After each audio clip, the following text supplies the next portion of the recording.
नमस्कार, Ajit web TV देख रहे सभी दर्शकों का स्वागत है। मैं रोहिणी ओब्रॉय और आप देख रहे हैं खबरों के आईने से। इस वक्त स्टूडियो में हमारे साथ मौजूद हैं अजीत समाचार से न्यूज एडिटर विकास सचदेवा जी।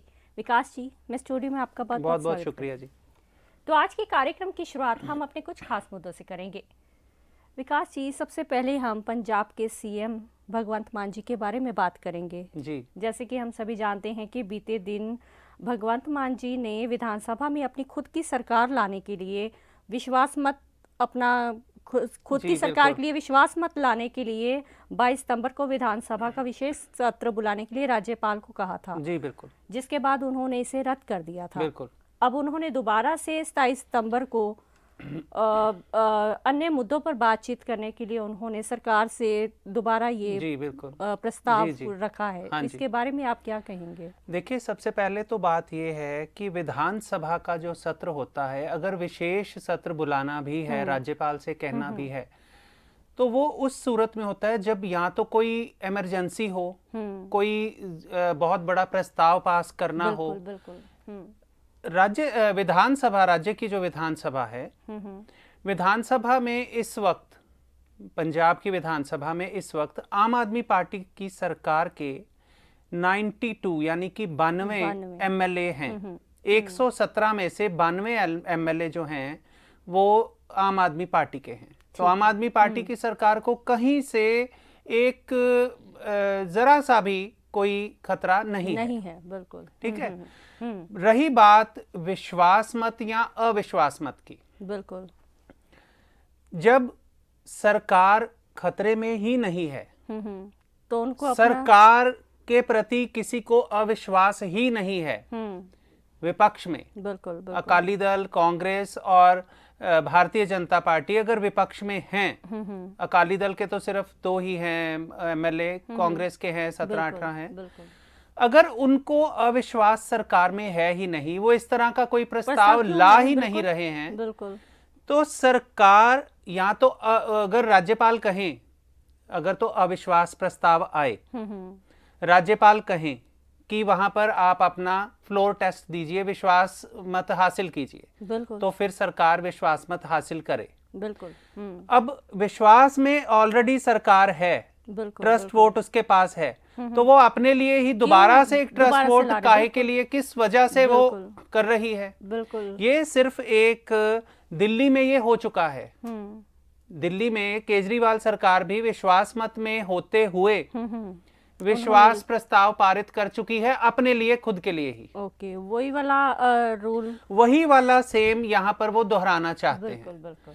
लेकिन ये राज्यपाल ने अगर इसके लिए मना किया तो संवैधानिक तौर पर संविधान में कहीं भी इसका प्रावधान नहीं है कि कोई भी विश्वास मत में ऑलरेडी जो सरकार है वो खुद के लिए फिर से विश्वास प्रस्ताव लेके आए। बिल्कुल ठीक है। तो उन्होंने अब क्या किया कि अपनी झेप मिटानी थी सरकार ने, सरकार को मना हो गया। सरकार ने बाकी 2-3 और मुद्दे चुने, वो लिखकर भेज दिया कि हम इन मुद्दों पर विशेष सत्र बुलाना चाहते हैं 27 को। बिल्कुल। तो अब देखना तो ये है कि 27 कल है, आज 26 के बाद आज कल 27 है। 27 सितंबर को जो विशेष सत्र के लिए राज्यपाल ने अनुमति तो दे दी है, लेकिन अब देखना ये है कि सरकार उन्हीं मुद्दों पर, जिन मुद्दों पर वो कह रही है, उन्हीं मुद्दों पर ही बात करती है, या सरकार अपने लिए फिर से विश्वास मत वाली जो बात है वो चुपके से इस विधानसभा के विशेष सत्र में ले आती है। ये रख सकते हैं, मतलब कि जैसे उन्होंने जो लिख के दिया, इसके अलावा भी अब मैं कहूं कि मेरे लिए, मैं अपने लिए ही, खुद के लिए एक पर्सन हूं, तो एक पर्सन अपने लिए ही खुद वोट कर दूं, तो वो क्या है? अब बात तो ये हो गई कि कोई आदमी, कोई एक टीम अकेले खेल रही है, तो वो बाद में कह दे जी कि हम जीत गए। बिल्कुल ठीक।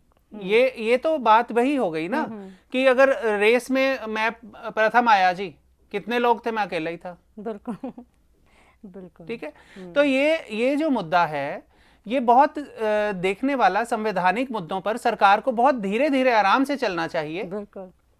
इतनी जल्दबाजी और इतनी तेजी से नहीं चलना चाहिए कि सरकार के कदम भी लड़खड़ा जाएं और संवैधानिक संकट सामने आ जाए। बिल्कुल ठीक कहा आपने। तो इसके साथ ही हम अपने अगले मुद्दे पर आएंगे, बात करेंगे पोल्यूशन के बारे में। जी। एनजीटी लगातार से ही जो पंजाब सरकार को है उसको चेताती आई है कि प्रदूषण को नियंत्रण में रखें, प्रदूषण को नियंत्रण में रखें। पर इस बार 2000 करोड़ का जो एनजीटी ने फाइन लगाया है पंजाब सरकार को, उन्होंने कहा है कि उनकी जिम्मेदारी बनती है कि वो प्रदूषण को नियंत्रण में रखे, बट उन्होंने वो जिम्मेदारी नहीं निभाई, इसके लिए उन्हें फाइन लगाया गया है। इसके बारे में आप क्या कहेंगे? मान सरकार जो है आम आदमी पार्टी की सरकार को सत्ता में आए हुए अभी कुछ ही महीने हुए हैं। बिल्कुल। तो इसके लिए जिम्मेवारी पिछली सरकारों की भी हम कह सकते हैं। जो नेशनल ग्रीन ट्रिब्यूनल है, एनजीटी है, उसने 2180 करोड़ 2180 करोड़ का जो जुर्माना लगाया है, उसमें से वो कह रहे हैं कि 100 करोड़ जो है वो सरकार पहले पंजाब सरकार अदा कर चुकी है। तो अब जो है 2080 करोड़ का जो फाइन है वो इसलिए लगाया गया है कि जो यहाँ पर पंजाब में वो कह रहे हैं कि जो ठोस कचरा है बिल्कुल और जो लिक्विड कचरा है तरल, उस कचरे का पूरी तरह से प्रबंध अभी तक सरकार ने नहीं किया है कि उसकी मैनेजमेंट क्या है, उसको कैसे रिसाइकल करना है, उसको कैसे वेस्ट करना है, कहां पर उसको गिराएंगे, कहां पर लेकर जाएंगे, उसका कोई प्रबंधन नहीं है।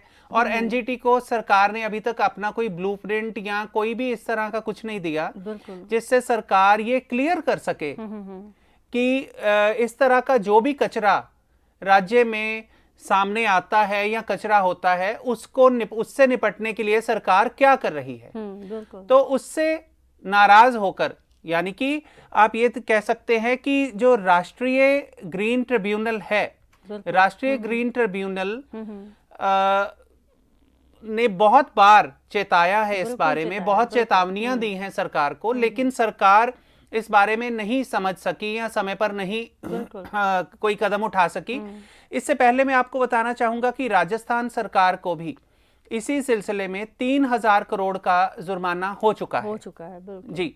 और उत्तर प्रदेश को भी इस संबंध में शायद 100 करोड़ या कुछ इस तरह का जुर्माना हो चुका है, क्योंकि उनका भी जो प्रबंधन है कचरे को से निपटने के लिए जो प्रबंधन है वो ठीक तरह से ठोस रूप में सामने नहीं आया था। तो इस संबंध में सरकार को जल्दी से जल्दी कोई ठोस नीति बनानी चाहिए ताकि पर्यावरण को बचाने के लिए कोई कदम उठाए जा सके। बिल्कुल ठीक है।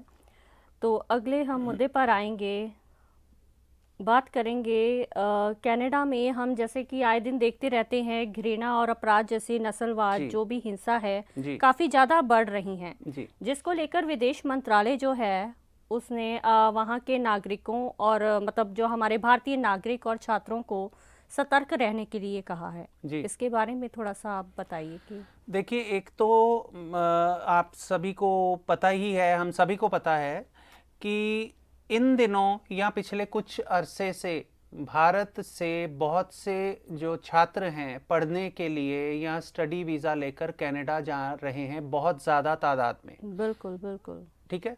और वो क्या हो रहा है कि उसी वजह से उनके जो पेरेंट्स हैं, उनके रिलेटिव्स हैं, उनके फ्रेंड्स हैं, वो टूरिस्ट वीज़ा लेकर भी जाते हैं। बिल्कुल जाते हैं। तो कनाडा में भारतीयों की जो संख्या है वो दिन प्रतिदिन बढ़ती जा रही है। बिल्कुल, बहुत। और वहां पर संख्या उनकी जो बढ़ने की वजह से वहां के जो स्थानीय लोग हैं, जो वहां के रेजिडेंट हैं, सिटीजन्स हैं, कैनेडियन हैं, जो उनमें शायद इस बात को लेके कोई कॉम्प्लेक्स है या कुछ डर है कि ये लोग यहाँ पर आकर हम पर जम गए हैं, हम पर राज करेंगे, या कुछ भी हो सकता है। ये उनके सोचने की बात है, ये हम तो सिर्फ एक अनुमान लगा सकते हैं। इसी वजह से वहां पर जो नस्लीय हिंसा है वो दिन प्रतिदिन बढ़ती जा रही है, और खासकर भारतीयों पर बहुत ज्यादा हमले हो रहे हैं उनके लिए। बिल्कुल, कई बच्चे मैंने भी देखा जो पढ़ने गए हैं, उनकी हत्याएं हो रही हैं किसी न किसी बात। बिल्कुल। और जी बिल्कुल, अभी पीछे ही एक